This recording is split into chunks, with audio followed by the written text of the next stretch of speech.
Welcome back.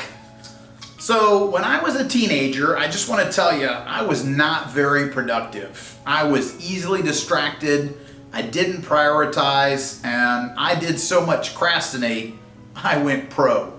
Anyway, my point is that it took me a while to learn some techniques that really made me more productive. And I learned 3 powerful techniques that made me a lot more productive. Number 1 was rocks in a jar, which we've already taught, but that one really helped a lot. Just putting your priorities first and making sure the things that were really important to me happen first, that was a big part of improving my productivity. The second one is called Pareto's Principle. Pareto's Principle is also known as the 80-20 rule. The 80-20 rule is that 80% of your results are coming from just 20% of your activities, meaning that some of your activities are producing a lot of your results. But also the reverse is true, that 80% of your activities are producing 20% of your results, meaning that many of your activities are not producing a lot of results. And the concept is to focus your time more on the activities that produce more results. Think about it like in a video game. As you know, there are some things in the video game that are worth a few points and some things in a video game that are worth a lot of points. And so as you go through, you prioritize in the video game to make sure you hit those things that score the big points. And you want to get the little points too, but if you miss some of those aren't as big of a deal. That's the same concept of Pareto's Principle. All right, so my daughter actually was going to give the example of this, and she needed to make a to-do list for this week. And so I asked her to do her to-do list and then use it as an example for this concept of how you use Pareto's Principle. So what she did first is she made a list with check boxes so that when she was done, she could check those boxes to say, I'm done. And then once she had the list done, then she labeled each task as one of 3 categories. An A equals urgent and important, meaning that it needs to get done in the next 24 or 48 hours, and it's really important to me. A B is a task that is important but not urgent, meaning it's important to me, but I don't have to get it done in the next day or 2. I could wait a few days. Then a C is something that is not really that important. I'll see if I get to it. I'd like to get to it, but I'll see. It's not that important, it's not that urgent.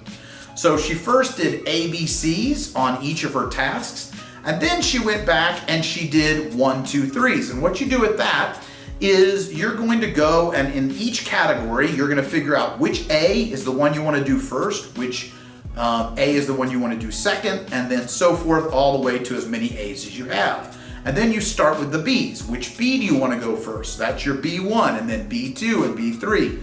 And so basically what you end up with is a list of your priorities and in order of how fast you want to get them done and their importance.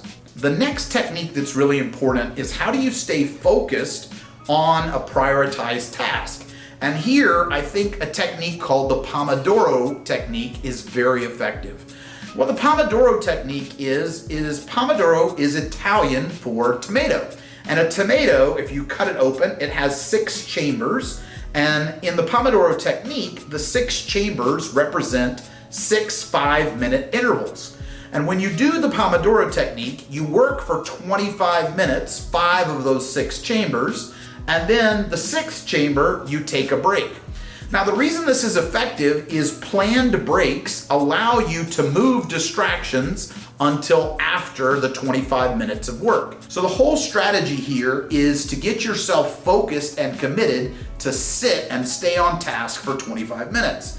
It's effective because you know the break is coming, and when your mind wants to distract you, you can tell yourself, nope, I'll do that in 25 minutes. So when I say I need a drink of water, instead of getting up and then leaving the work, I say I'll get it in 25 minutes. Or I need to call back my friend, I'll do it in 25 minutes. This enables me to allow those distractions to be put off until the break and stay focused on the task. It's really effective for getting stuff done.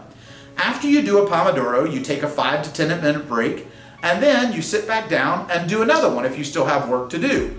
If you get 3 or 4 Pomodoros in a row, then you want to take a longer break.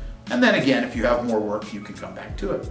Many of my students have said this has been a powerful technique for their productivity. So try these techniques, put your big rocks first, Make sure you're focusing on the 20% skills that really, 20% activities that really pay off. And then sit down for a focused period of time and see if you can't make the most of your days. And I'll see you in the next video.